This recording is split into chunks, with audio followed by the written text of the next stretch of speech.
अमरावती जिल्ह्यामध्ये मान्सून दाखल होऊन जवळपास 2 आठवडे उलटलेले आहे आणि त्यानंतर शेतकऱ्यांनी आपल्या शेतामध्ये सोयाबीन असेल कपाशीची पेरणी केली, परंतु मागील 8 ते 10 दिवसांपासून अमरावती जिल्ह्यामध्ये जे आहे ते पावसाने दडी मारलेली आहे। उन्हाळ्यासारखं ऊन तापू लागलं आहे, त्यामुळे शेतकऱ्यांनी शेतात पेरलेलं सोयाबीनचं पीक जे आहे ते धोक्यात आलेलं आहे। आपण दृश्यांमध्ये बघू शकतो, पहिल्या पावसानंतर 10 दिवसापूर्वी जे बियाणं शेतकऱ्यांनी पेरलं सोयाबीनचं ते बियाणं या ठिकाणी निघालेलं आहे, परंतु 3 ते 4 दिवसांपूर्वी ज्या शेतकऱ्यांनी बियाणं पेरलेलं आहे त्या बियाण्याची परिस्थिती मी तुम्हाला दाखवू शकतो।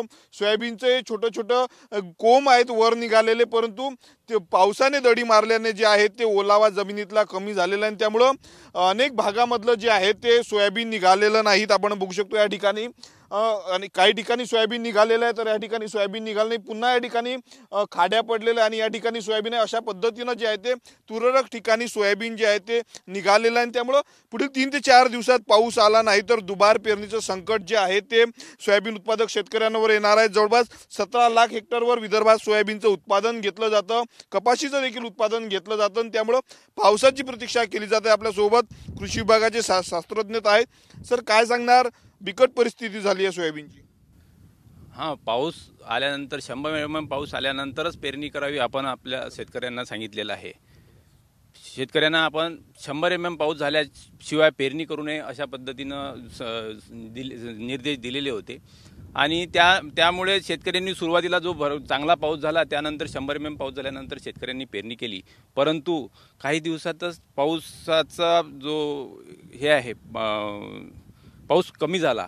त्याच्यानंतर पाऊस म्हणजे थोडा तुरळक प्रमाणात आल्यामुळं जे सुरुवातीला पेरलं होतं ते चांगलं निघालं, परंतु नंतरच्या पेरण्या ज्या शेवटच्या टप्प्यातल्या आहेत त्या थोड्या कमी निघाल्या, म्हणजे कुठे निघालं कुठे नाही निघालं अशी जरी परिस्थिती असली तरी हवामान विभागानं येत्या 2-3 दिवसात चांगला पाऊस येण्याचे संकेत दिलेले आहे।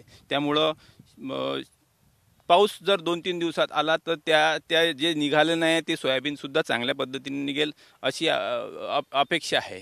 त्यानंतर आपल्या इथे सोयाबीन हे सगळ्यात जास्त क्षेत्रावर पेरल्या जाते, 17 लाख हेक्टर क्षेत्रावर सोयाबीन पेरल्या जाते, त्याच्या पाठोपाठ कपाशीचं पीक आपल्या इथे घेतलं जाते।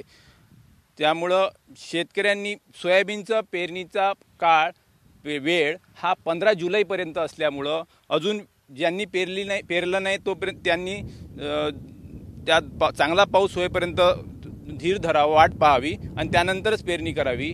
आणि ज्यांनी पेरलं आहे त्यांनीही खचून जाण्याची गरज नाही आहे, आवश्यकता नाही आहे।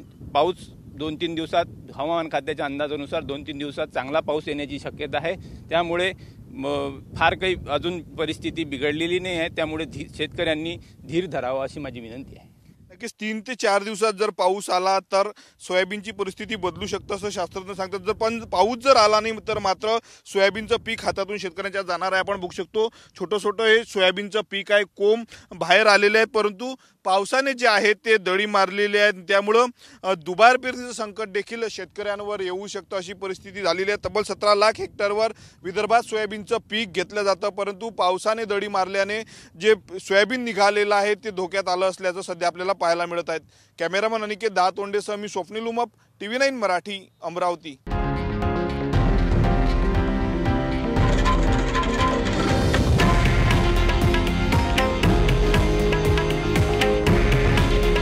हे आहे देशातील नंबर 1 न्यूज नेटवर्क आणि आपण पाहत आहात TV9 मराठी।